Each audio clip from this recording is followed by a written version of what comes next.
Hello everyone, how's it going? Everyone's having a fantastic day. We've been off for a little while, so it is nice to be back. I'm May, this is channel, this is Visions of Gold, and enough about me. Let's talk about all these lovely people who are on this show with me, and we'll start with Jess. Hi, I'm Jess, and I'm a big fan of May. I would like to hear more about May, actually. May is super cool. You should go follow May in all the places. I can't wait. I'm so happy to be back playing with y'all. Hi, sorry. I'm Jess, fun and games in most places online. I am a terrible brat, and I play. So is Miguel. Miguel Miradira, commonly known as Mira by all of their friends, and clearly everyone's a friend. So pronouns they them. Just caught a cat, just like, and showed that I was proficient at mounting last time. So yee, and I cannot stress this enough. Ha, let's go. Next up, we have Hamna. Hello, I'm also so excited to be back after our little hiatus. So excited. Hello, everybody. My name is Hamna, and I use any and all pronouns, and I'm a TTRPG performer. Today, I will be playing Prince Ada Wahaj Talviel, who just gave a little funeral speech, probably for the first time in their life, actually. I think that's true. That's kind of sad. I will pass it along now. Next up, we have Jay. Hello, everybody. My name is Jay. I use they, them. You can find me on Twitter at Nalawu. And today I am playing Shimanyani Isentra, who is a cartographer, veteran, and bodyguard of Prince Ada. And I'm gonna throw it on down to Stella. Yeah. Hello. I'm Stelluna on Twitch, Stelluna TV on all other social media. I use she, they pronouns.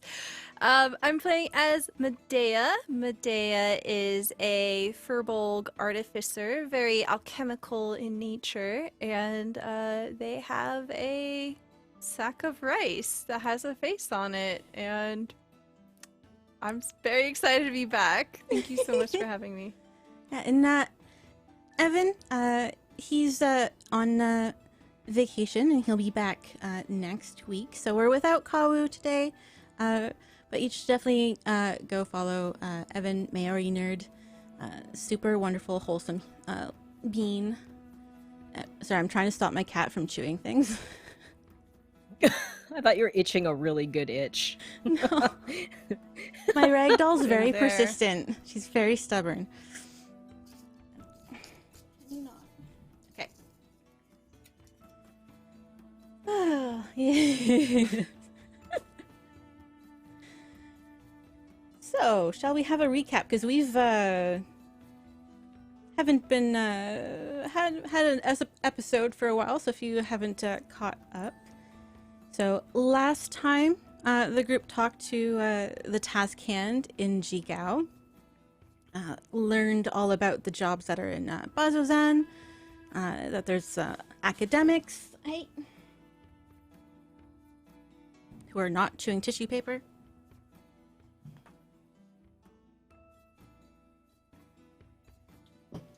Sorry, she's in a mood today. Okay.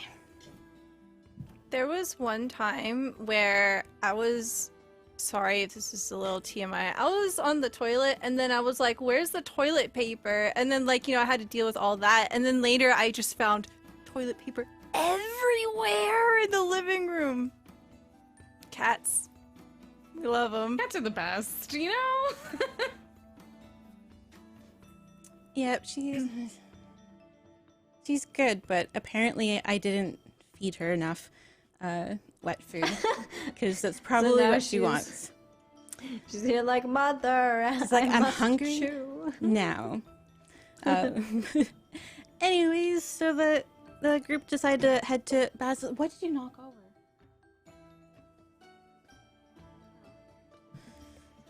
Yeah, I'll be back right quick. How about you all chat? I could do a talk about recap. your. Yeah, you're actually I could do you're a our note recap. taker. I am Well- the note taker. Well, I go feed Kiki. Okay. Hello, everyone. I'm the GM now. Anyways, back to the recap. So we talked to the task hand, who gave us information about all the jobs in Bazozan. We decide that we are going to go there.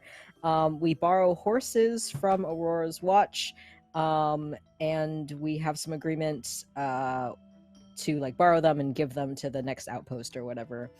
We find 5 horses to help us, named Horace, Lily, Willow, Castle, Fitz, and Applesauce. And then Medea and Mira go to visit the medic named Talia Silverthorn, who was on the poster at the end of episode 4 regarding the suspicious red substance that has been coating weapons shipments and stuff. We learned that it causes rashes that are contagious via touch, and one particularly far along case had crystals growing in this guy's skin, so very not great. And then we got just warning to like look out for that stuff on the trek through the what the heck is this place called? The Betrayer's Rise. No, the Barbed Fields. Yes, that area. Cool. And then we hit the road, but not before seeing Ao from the rival team. Shimanyani and Ao had a very awkward conversation. We learned that their group is also seeking out the same jobs that we are. Yanni was completely fine with that. Mira was worried about job competition and job scarcity in our fantasy game. And so we hit the road, and we see a moorbounder, a like saber-toothed tiger-looking creature, and Mira uses their magic item to capture it. And you named it Rice Pudding. And Rice pudding was the oh, wait, other no. one. This one. Rice this pudding was one's the other name one. This one's Cricket. Yeah. Cricket. Yeah, and I didn't And name then- it. We asked them what their name. Oh, right. Very I true, think very true. specifically Kawu used the ability to talk to animals, I believe, to ask like Yes. very politely. We're not naming creatures that already got their own names. Yes, They let very us true. know, you know. Very true. Very true. And then Kawu flies up to scout around, and we see a flock of carrion birds circling around something that we found to be the corpse of a large udak, which is a demonic beast that is huge. And we discovered lots of dead people that ended up being a part of the Waste Walker nomadic tribe, which Yanni was familiar with them just from all of their travels. Ada finds a beautiful dagger with a hilt inscribed with the name Kirkali Wastewalker. It is a +1 dagger. And we hold a funeral for all of these people. And after we lit the funeral pyre, Ada said a few words and gave a funeral speech, which was very nice. And we all settled down to go to sleep as the moon Rudius went full and red again, and we are in for a totally normal, totally restful night, right, May? I'm gonna throw it back to you now. Totally normal night. We're fine. Oh no.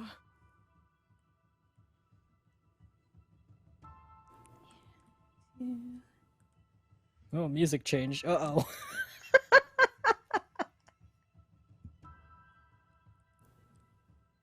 Oh, what? Roll20 just did a thing. Oh, a purposeful thing. Okay, cool. Oh yeah, there's a new map.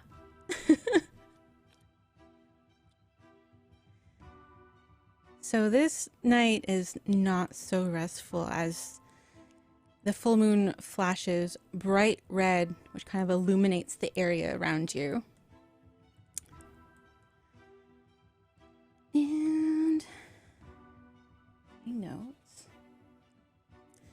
So Medea, as you kind of toss and turn through this event, what is something you may have lost? You've drawn the Fool card. Oh, okay. What row?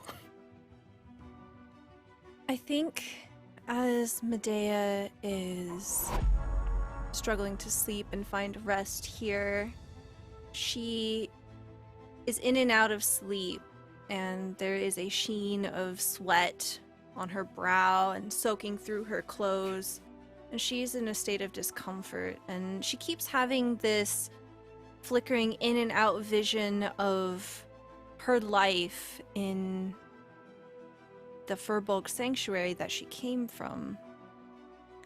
And I think she loses all her memories of what home was like before she was thrown into the Feywild. So she'll still remember people, but she won't remember where she's from. Nice. It's so sad. Can I ask a question? Mhm. We have talked a little bit about this, and like Medea is like, you know, family and her home is like super important to them. And we've been together a while, so we have a little bit of an idea of your home. Like enough that like, do we still have our memories of what you've told us? Yeah, I would say so.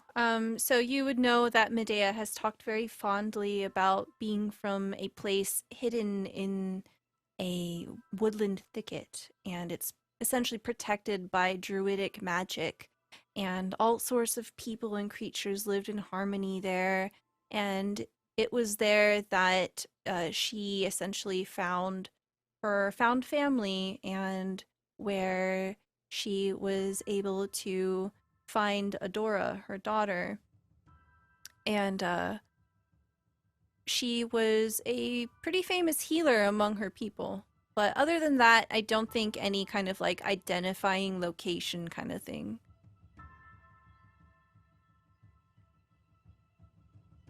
As those memories drift off in the moonlight,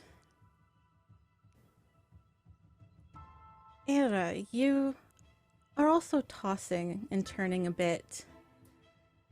Something breaks. What one non-magical item has broke? You've drawn the Ruin card. Oh, that's a good question. I think as part of Ada's robes, as part of their regular state of dress, they have this one brooch that closes the clasp on their cloak, on their robe of summer that they wear, and it is in the shape of a moon with sort of a black rounded side and then a white sort of jagged, more beak-like side to it. And this is the symbol of the diarchy of Uthadorn, which is where Ada is from. And I think that brooch breaks. Almost completely clean in half, just down the middle.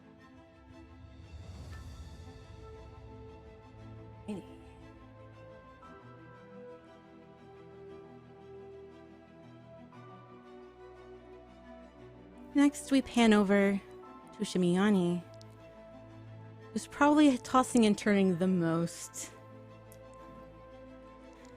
And you slip into another dream.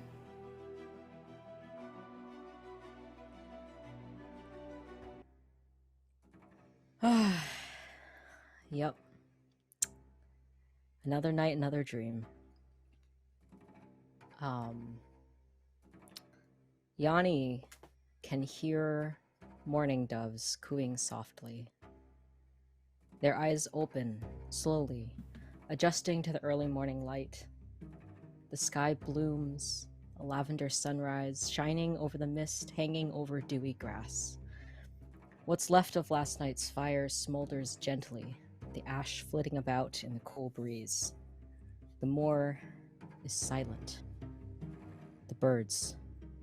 What happened to the birds and their companions? Shimyuni's eyes dart around wildly, but they're all alone. The campsite abandoned. Ada. But then a familiar voice. Shimun? Umkanyin Noria. Goshvatan. Kyum. Shimyani turns around, and suddenly the moor is gone, replaced by the rocky beaches of their homeland. Sparkling azure waves crash upon the shore, and the young Triton standing before me looks no different than the last time I saw them. Cairo. What are you doing? The rest of the clan, how are they? Someone clears their throat off to the side. Yanni whirls around, and there he is, Roshni, walking to join Cairo. We're fine. We miss you, even as the stars guide you and connect you to us. Always, just like I taught you. Emerging from the waves, the salt water sliding off their skin, many more Tritons. My family. Roshni looks like he's about to say something else when a blood-curdling screech cuts through the air as a massive black winged beast breaks through the surface, the water hissing and sizzling as its leathery wings literally begin smoking. The ridge spines down its back, its bared teeth, its eyes devoid of all color, and the demonic being perched upon the creature's back. Shimanyani tries to run. Just run. They can't seem to move their feet. Horrified, they look down and see that they've sunk up to their knees in the sand. The creature's sharp talons dig into Yanni's shoulders, and their body convulses as the searing pain wakes them with a start. And as they wake up, they just glance around quickly around all of our sleeping forms, and they're breathing very heavily, very slick with more sweat than normal. And they're going to grab their glaive, which they sleep very close to, and they are going to try and slip away from camp to collect themselves. As you slowly get up and this weighs heavy on you, you just know whatever you're going to face next is going to be tricky. You've drawn the skull card. Your next encounter is going to be more difficult. Lovely. All right. Can I ask, is it okay with you, Jay, if the reason that the brooch that Ada has broke is because of Shimonyani's thrashing in the night? Yeah, sure. I don't think they've noticed, but yes, that is absolutely why it broke.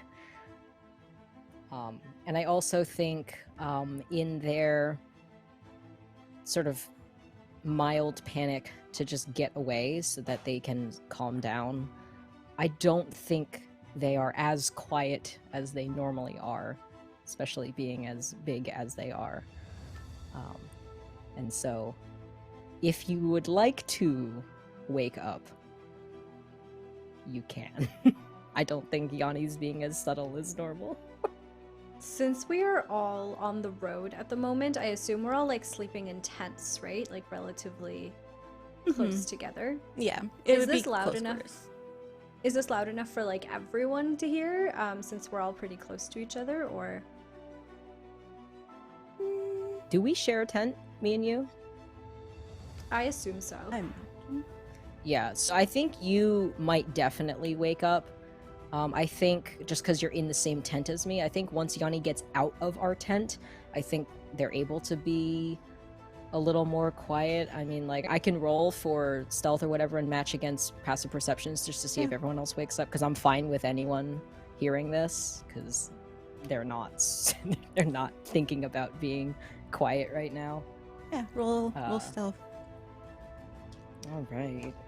While you roll, I think, given that Ada wakes up, and I think wakes up like just as soon as Yanni's form is leaving the tent, so he sees like the tent flap like waver. He sees Yanni's back moving out into the starry night sky, and I think Ada's eyes first land on his stuff, because they go to like grab the robe so that they can follow Yanni, and they see that brooch and they see it broken, and to them it feels like a bad omen, like a fracturing of their hometown. And they sort of take a moment, gather the pieces, and then slip the robe on and follow Yanni outside. I rolled a 10. All right. I know Kawu would definitely notice. One probably could still be awake, and to their passive perception is 17. But we'll flash back that when Evan returns. Who else is anyone above a 10? I imagine so. Yeah. I think Medea wakes up with a start, and kind of you see her furry ears kind of like twitching, turning towards the direction of the sound. Her head peeks out between the flaps of her tent, and she sees Yanni, looks around and sees no other sort of chaos ensuing, and just quietly slips back in and goes to sleep.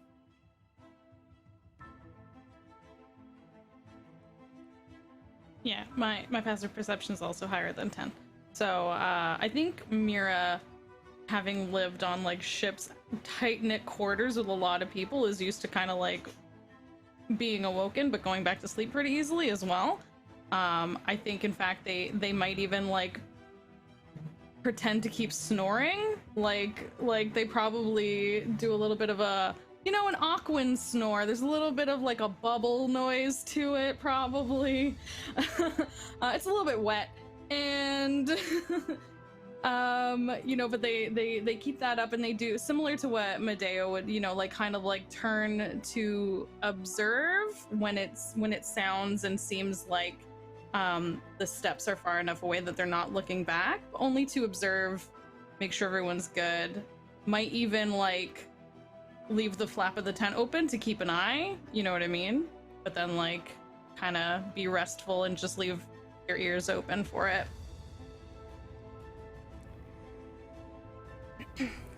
While you're kind of moving about the tent, where do you have the Jewel of Three Prayers? Was? Yes. I wear it. I don't wear much when I go to sleep, but I wear that. Perfect. When you awoke, it feels unnaturally warm against your skin. And when that tent flap kind of is open, the red moonlight kind of makes it shine a bit brighter, a bit shinier. You've drawn the Flames card. Oh! Oh, well. Okay. There's some supernatural forces that are drawn to you now.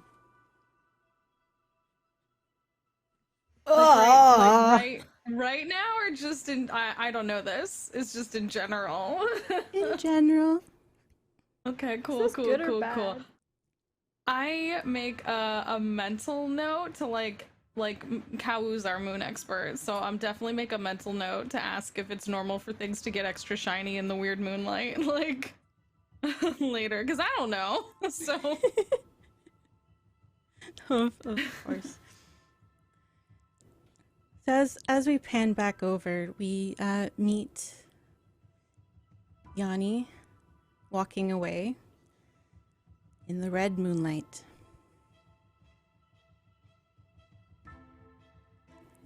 And Ada Yeah, going I don't think after. I'm. Yeah, I think I'm just trying to get like away from camp, but still in proximity where I could like still see the camp, but far enough away that if I start like hyperventilating or whatever, that I don't wake anybody up. Because Yanni's main concern right now is needing to calm down and not wanting to wake anybody up. But of course they failed, but they don't know that. But I'm gonna go and just find like a spot on the grass to sit so I can like ground myself. And I think I just sit cross-legged with the glaive laid across my lap, hands placed over it, just eyes closed, trying to like do some breathing to calm down.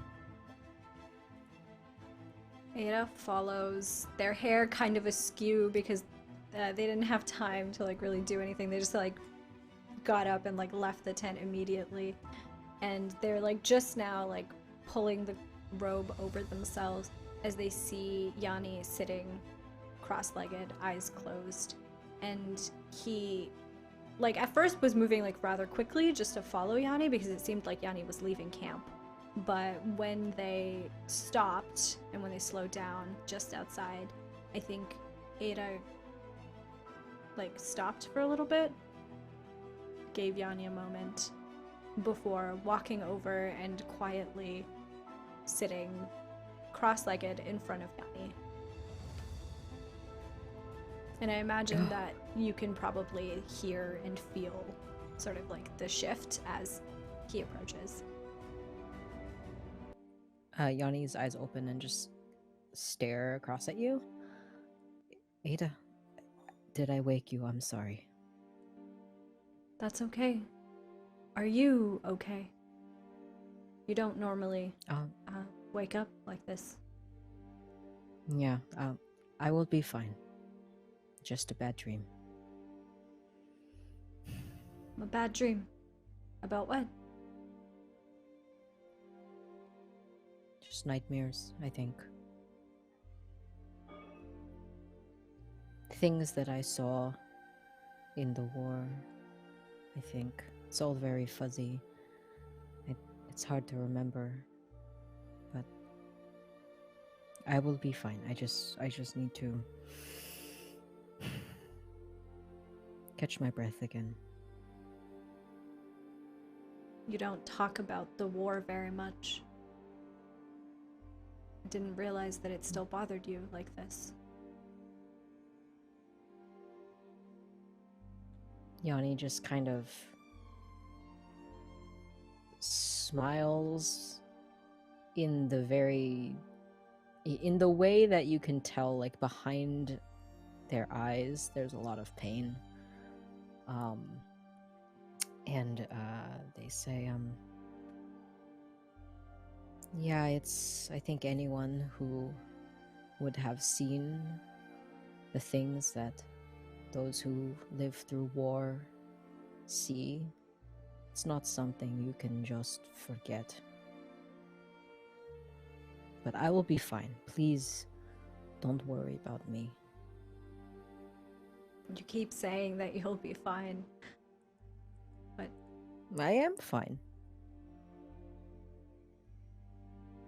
you don't have to be here alone. I mean, you can be, if that's what you'd like, but just know that you don't have to.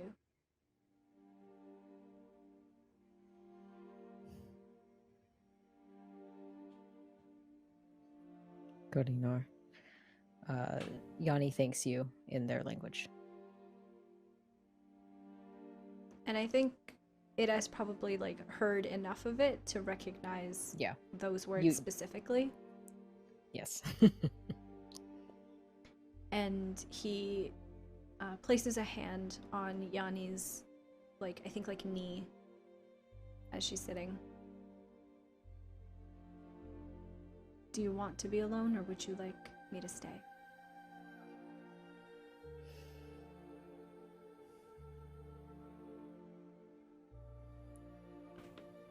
Yanni pauses for a long time, trying to just think. And I think the fact that it isn't an immediate no is all the answer that you need. But Yanni doesn't say yes either. I think they just look down at your hand and just take another deep breath. Then I think finally, after what seems like a very long time, they say, if you would like to stay, you can. I feel better now. I'm going to try to go back to sleep, but I think they just look up at the moon, which is full, and they look back at you, their eyes full of worry, knowing that the moon does not do this very often, and that the last time they had a particularly bad dream, the moon was also full, so there is a correlation now.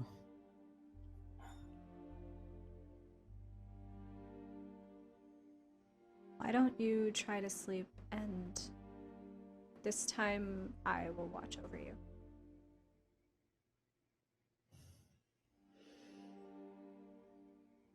Yanni looks like they're going to rebuttal that or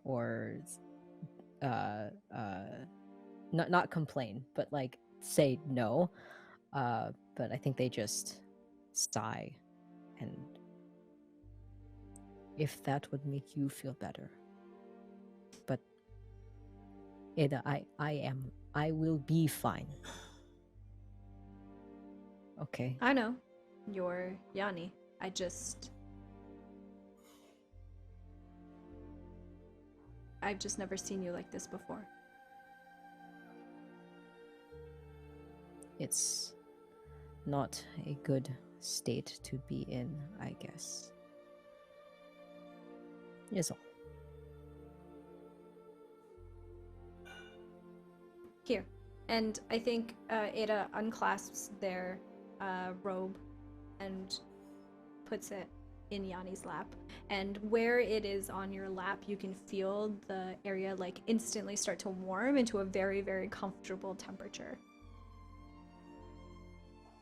You can have this for tonight. Oh. Thank you. I think, like, I haven't really figured out exactly where in the canon of Critical Role that, like, Yanni's family is from, but they're definitely from, like, islands that are a lot warmer, and this cloak is very comforting to them.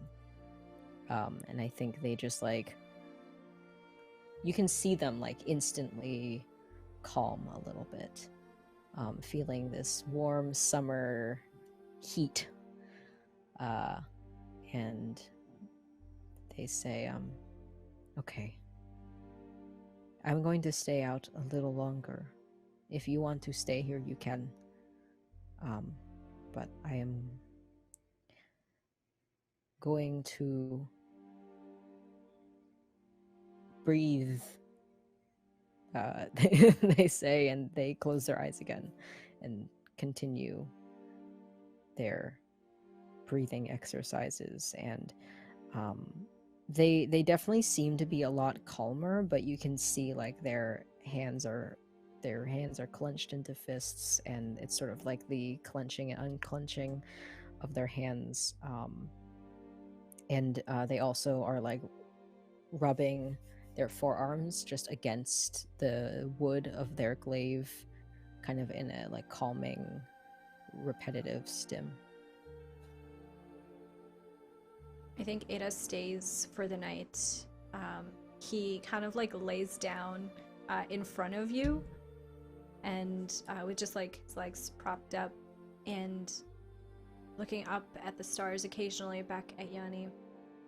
Seeing that Yanni is, like, very clearly, like, calmed down, but, like, still rather anxious, I think Ada kind of subtly, like, shifts their hands, and a bright, but not, like, blindingly bright, but, like, just bright enough for you to be able to see it even through your closed eyelids, light kind of forms on their fingertips, and they sort of brush it along whatever part of, like, Yanni's legs is, like, closest to Ada, and they cast essentially healing light on Yanni as an attempt to like warm him and calm him down even further throughout this process.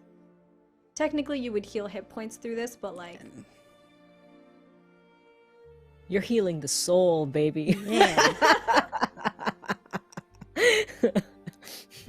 Oh, mental health issues all solved now. Oh, if only we're that easy. all it took is a healing light, don't worry. My trauma, where did it go? And I think like there's a fade out on the scene of like Yanni sitting upright and Ada laying on the ground, and then as time passes, assuming nothing like fucking attacks us, but like if time passes, there's like a fade out, and then Yanni is like sprawled out very unceremoniously on the ground, as they have fallen back asleep. You all do, you know, uneasily get back to sleep. However, shortly before dawn, just as the light is starting to hit the horizon,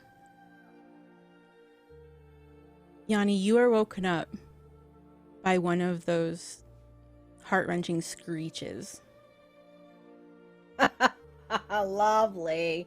Great. Perfect. Cool. Where is it? Where is this motherfucker? So if Ada and Yanni, if you want to like kind of move where you are Yeah. on the map Like, from go the rest of the over party. here, I guess. I don't know. Oh, good. I don't know. It's our camp. Did we make camp right next to? Actually, what is this thing? Bushes. The big token. Oh, that's your cat. No, the big token. That's Cricket. Oh, it's huge.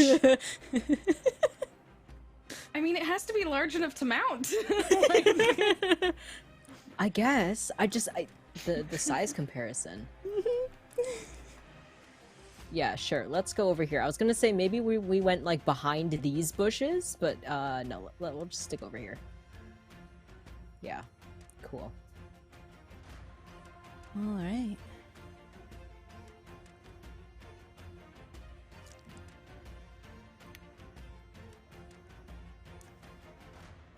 So you are the first to see, and from the twilight, a Gloom Stalker is fast approaching. One or two? Or like one or multiple? It's one that you can see. Okay. Gonna roll Ooh. initiative. Okay. Yeah. Is that All of everybody? us? Mm-hmm. Yeah. Okay. So we're doing a group initiative.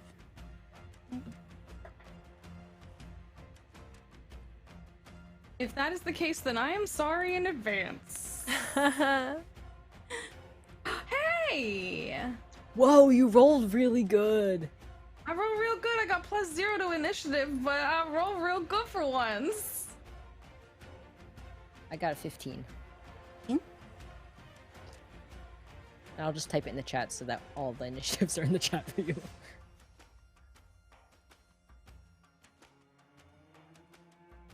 Wait, we have a turn order little widget? That's so cool. Oh, mine did not get added to it for some reason. Don't worry, because you're gonna be grouped in the party. Cool. So it's gonna be I a think it's, either or. And switch. or if we do have an individual initiative, you gotta click your character Yeah. token first and then You do the don't- roll. You don't need to. Yeah, I'm just saying for Yeah. other time.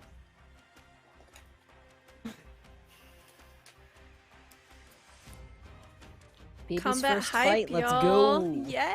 Yeah, first fight. Oh Evan my god, says, we're 6 "Please be episodes safe and into this kick our ass." first fight. I forgot. Because we've done a lot of challenges and social stuff and skills things. We ain't never like punched nobody in the face. You sound very excited to fight. Mia's about to throw hands. Let's go. Aren't we here to punch? Sometimes sometimes punch as a treat, like. As a treat. Yeah. As a treat. As a treat. Alrighty. So the Gloom Stalker, on its turn, it's approaching, flying in. It doesn't quite swoop into you yet.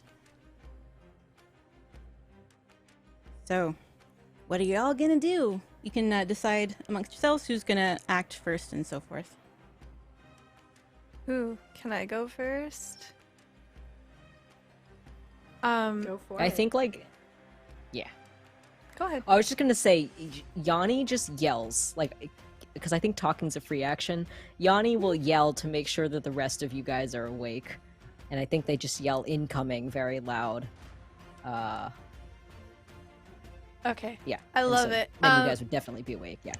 Medea kind of stumbles out, and I think the reason that they're first is because they don't even like bother putting on their armor or anything. They're literally wearing like what's like the equivalent of like I don't know if they're really like a Western thing, but in Korea, like pajamas are like really poofy. And they're like a two-piece, and they're like these poofy shorts and like poofy sleeves. That's what Medea wears to sleep. So she comes stumbling out wearing this two-piece, and she essentially reaches into a bag on her hip, and she will throw out glitter and cast fairy fire. Ooh.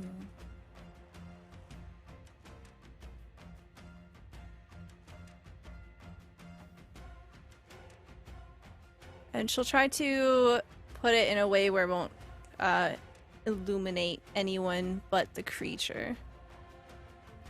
So blindly, Medea just goes, "What is it?" Alrighty. You're so ready! Oh my goodness. Nemo's trying to get to me, and there's stuff in my desk, and now he's just kind of like making a path. The cat is the Gloom Stalker. Yep, Very determined cat. it is. Yeah. He's gonna want to It's take a munch. taking Take a munch, no. a- Oh. Okay. Okay. If nobody Yeah, else meat has speed. any, So it's a light.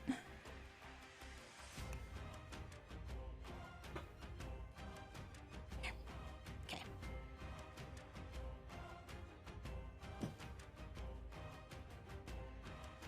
Sorry, I can do a thing if. Yeah. Or did you want to go, Amna? oh, I was just gonna say if nobody else has any ideas, I do. But if you do, go for it. Yeah. I do have a thing. So I will do. Sorry, I just saw the cat sign. I think that, you know, a lot of us had already been sort of like awoken by this. So like Mira was already like, you know, investigating the shiny thing on their neck, why it do.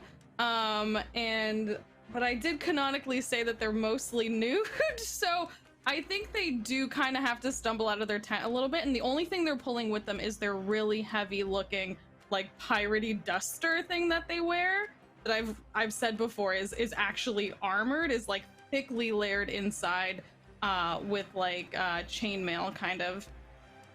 So they are like slugging this on, and then while they're doing that, I'm gonna use my divinity as my channel divinity as a call of Open Sea Paladin to use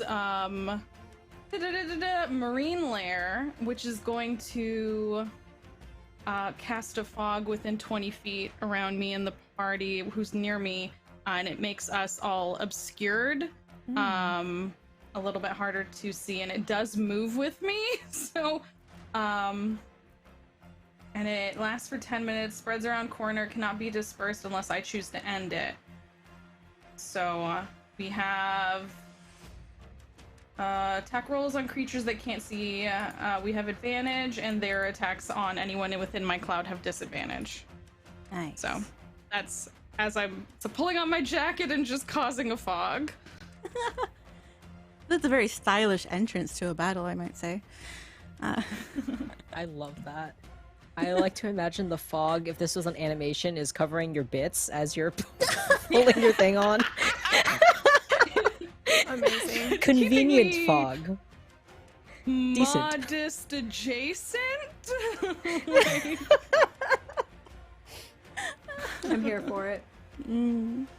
Hamna, did you want to go, or should I take an action? You go first. I'll go after. Okay, cool. So as this fog starts creeping around, Yanni, I think, was one of the first to their feet after hearing this, and they have been murmuring under their breath what sounds like prayers to anyone who isn't listening very closely. But I would like to activate my rage, which I've renamed Dread, and I have flavored this to be, because I'm an ancestral guardian barbarian, and I've reflavored these like ancestral guardians to instead be the fallen spirits of people who have died in the war that I fought in, and also just people who have fought in battle in that particular area that we're in. So I like to imagine that, like, as this fog is rolling in, like in the fog you see all of these like humanoid spectral forms just coming out and flowing around Shimanyani. And the other thing that happens is that all across all of their exposed skin, they have these white swirling tattoos, but then in between all of the white lines of their tattoos that cover their entire body, which they got tattooed as to pay homage to, again, the fallen, their skin begins to glow with like scaled designs in between all of these white tattoos. So they're glowing, they're misting, they got a lot of shit happening right now. Is it 10 feet away? I can't tell, because is there a grid on here? I can't tell. There is, yeah, it looks like about 10. 10, They're 15. 10 feet away. Cool. Awesome. I fight with a glaive, so that is Yeah. within my reach. Is this thing looking like it's going for any particular person or thing here? Like, was it heading for me or for the rest of the camp? It looks like it's heading towards the camp. Okay. Then I'm gonna check this off that I used that. I'm gonna make an attack with my glaive. Just fighting. I'm very rusty on this game, specifically in combat. And so I rolled a hit, right, with the attack. Mm-hmm. Okay, that is a 21. Oh, yeah, you hit this. Okay. Cool. So, when I hit, when I attack with a glaive, my bonus action, I can attack with the other end of it. Do you mind if I roll this first and then roll damage total at the end? Okay. So I'll take my bonus attack. Not as good. 14? Nope. Okay. So then Oh, actually roll both both on those, because you actually have advantage on this thing from Fairy Fire. Oh. Okay. I'll roll. Oh, that's a nat 20 and 10 Nice. plus 6, so 16. Nice. So So for I'm the assuming both hit crit then? damage, we decided on the full set, and then you roll the second. The additional. Yeah. Okay. So that is 14 plus. That's not a d10. That's a percentage dice. Here we go. Plus 7, 8, 9, 10, 11. So 14 plus 11, 20, 25? 25 slashing damage. Sorry, I'm so bad at math. Okay, so 25 slashing damage, and then 1d4 bludgeoning for the end of my staff. That's a 2. So add another 2 to that. And I'm pretty sure. So opportunity attacks are reactions, right? Mm-hmm. Yes. Okay, so when it entered my reach, which is right now, I get an opportunity attack. So I'd When like to it try leaves and your reach. no, when it enters, because I have a feat. So when it enters, I get an opportunity attack. And if I hit with this opportunity attack, it can't move any further. Awesome. Go So for it. can I roll for that as well? Yeah. Okay. 16? Yep. 16? Okay, cool. So that's another D10. You still have advantage, so you can roll again. Oh, See if okay. there's another nat 20. No, not a nat 20, but higher, 21. So that is 8 slashing damage. So now its speed has been reduced to 0. And so because I have Sentinel and Polar Master, and I'm just reading what I wrote down here. So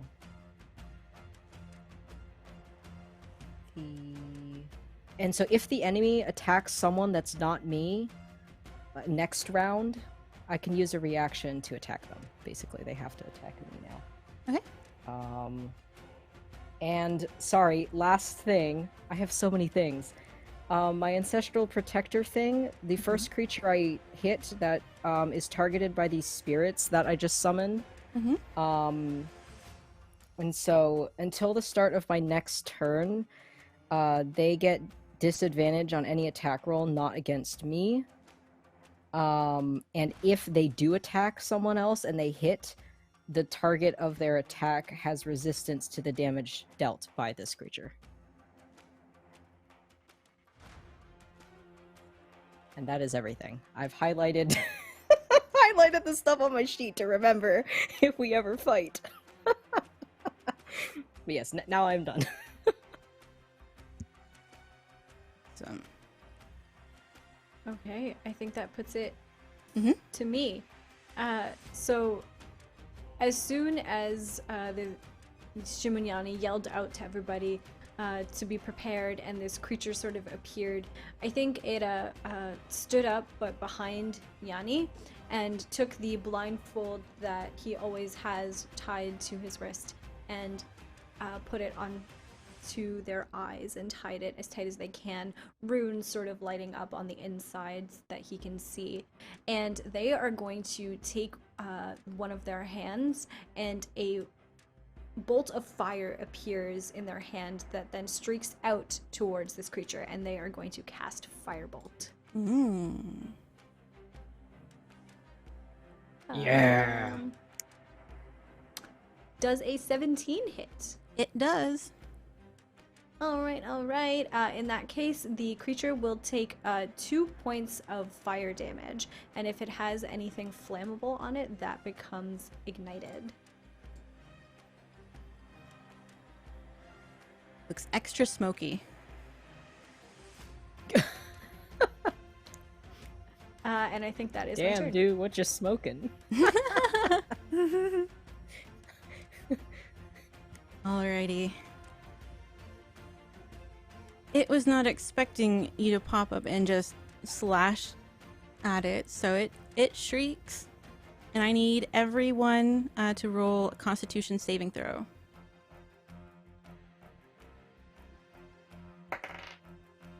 Ooh.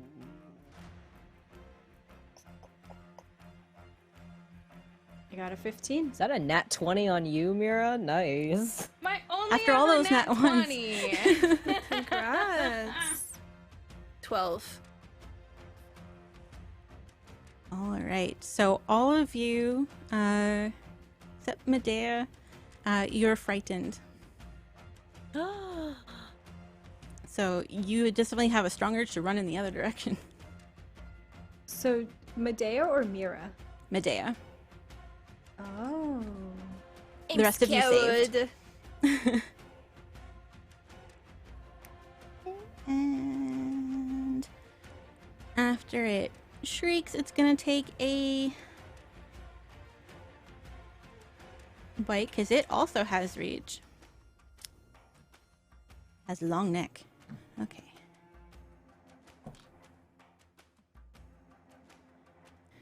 Does a 14 hit Yanni? And no. And also, you can add another 2, because I forgot I have an extra 2 damage from Rage. I was gonna ask if that it has to. Yeah, it's lower. It's fine. Too many things are highlighted.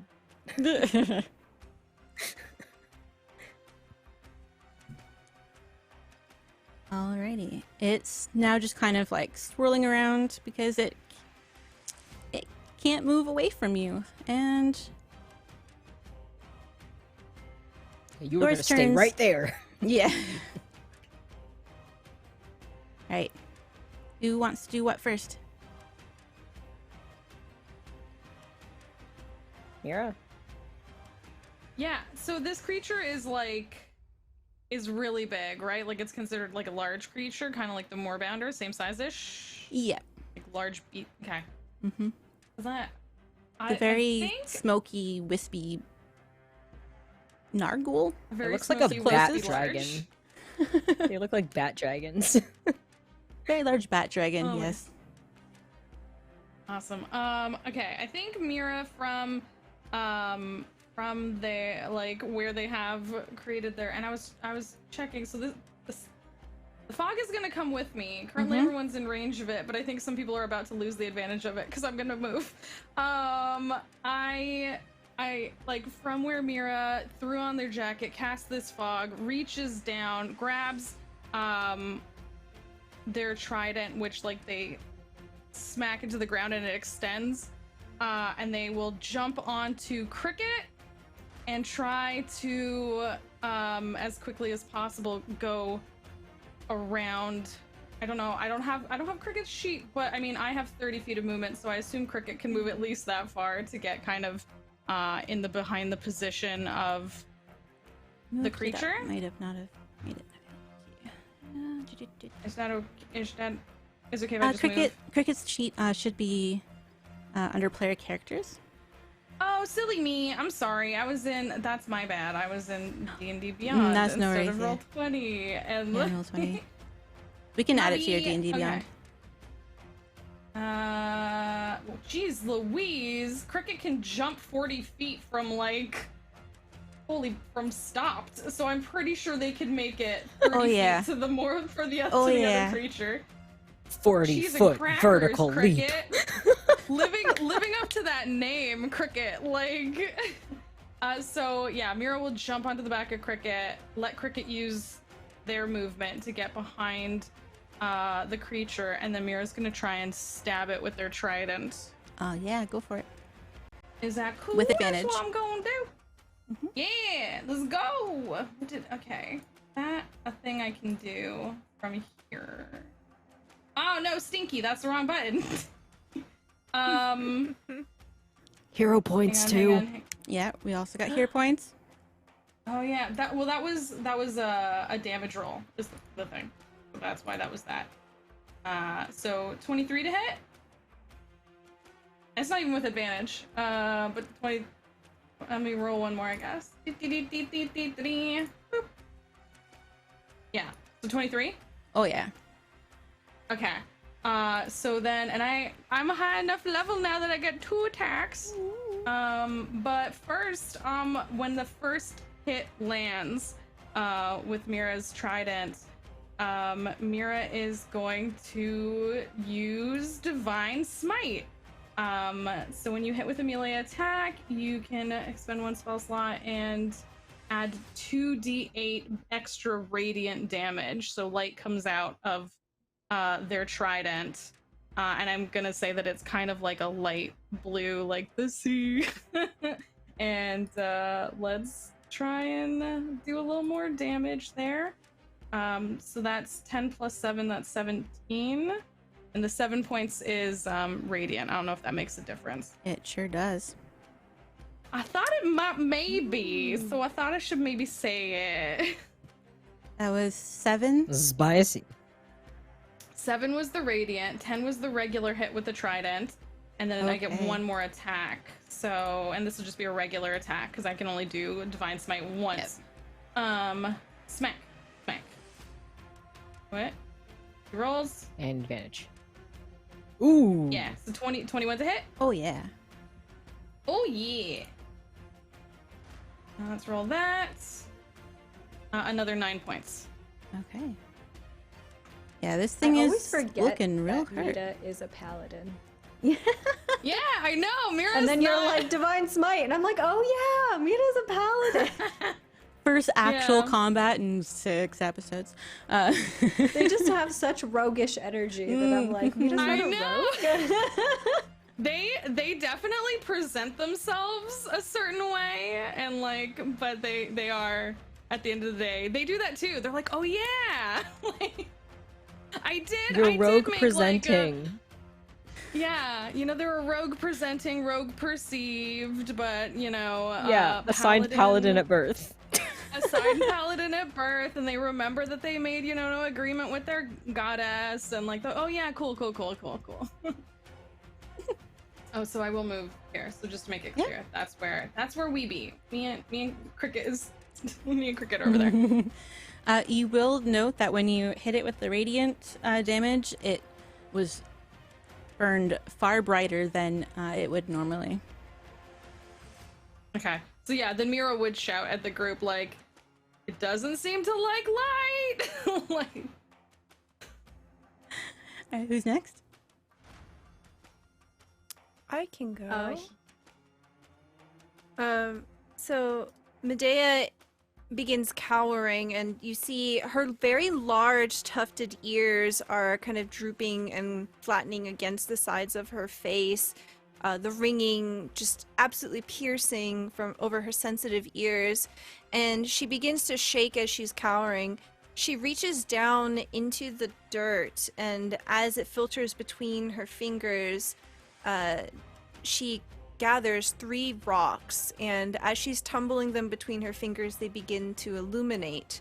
I'm going to cast Magic Stone. So as I'm frightened, I will have to roll at disadvantage, but Is that if normal? it's okay, I'll use a Because normal. of- Yeah. Oh, It's got with fairy fire and all that jazz. So yeah, it's at normal.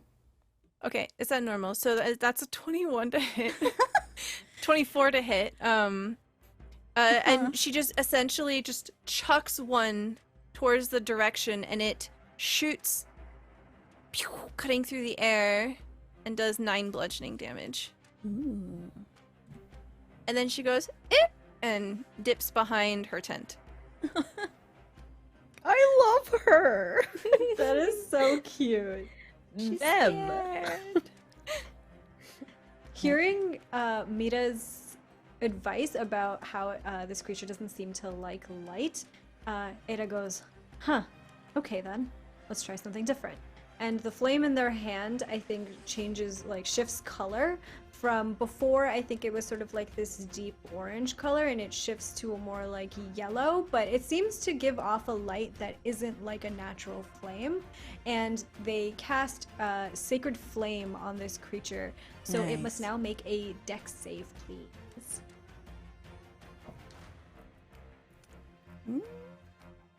That is a dirty 20.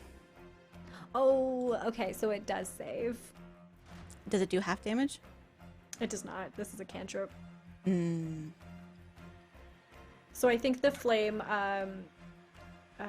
Ada like tries to shoot it out, but maybe the creature, having sort of been hit already by Mita's sort of like radiant light, sort of sees it coming and like is able to dodge it appropriately.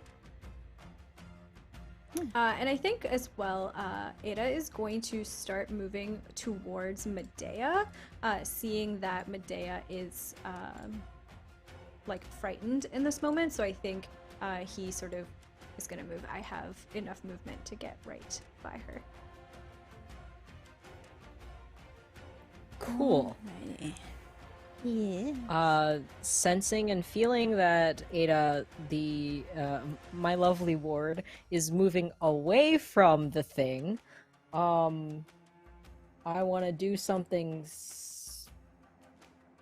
mechanically not helpful, but narratively interesting. So I want to Sure. do the reckless attack, which will give me advantage, but I already have advantage, so that's why I said mechanically not useful. Unless you'll let me roll 3 dice, but I don't think they stack like that. If only. Yeah.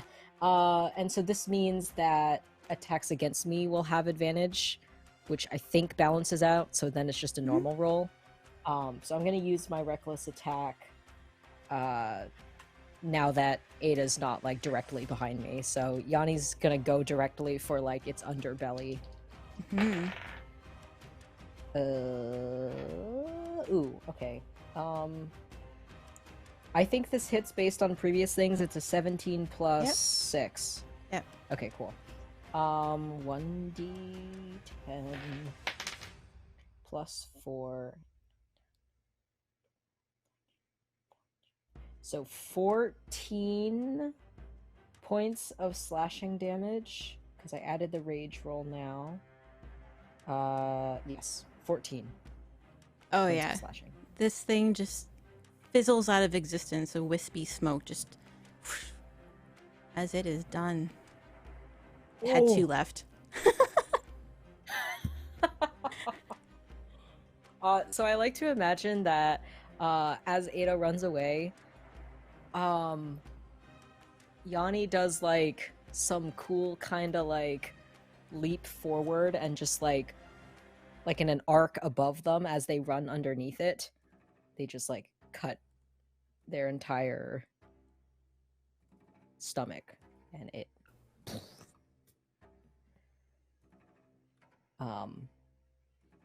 and as sort of their adrenaline dies down, their skin stops glowing and the spirits that were surrounding them, I like to imagine that they like sink back into the dust of the ground. And Yanni is breathing very heavily from the physical exertion and also all the adrenaline. As everyone's taking a moment to recover, we are going to have a first break. I'm gonna grab snacks, refresh water, stretch. Hope you all do the same, and we'll be right back very shortly.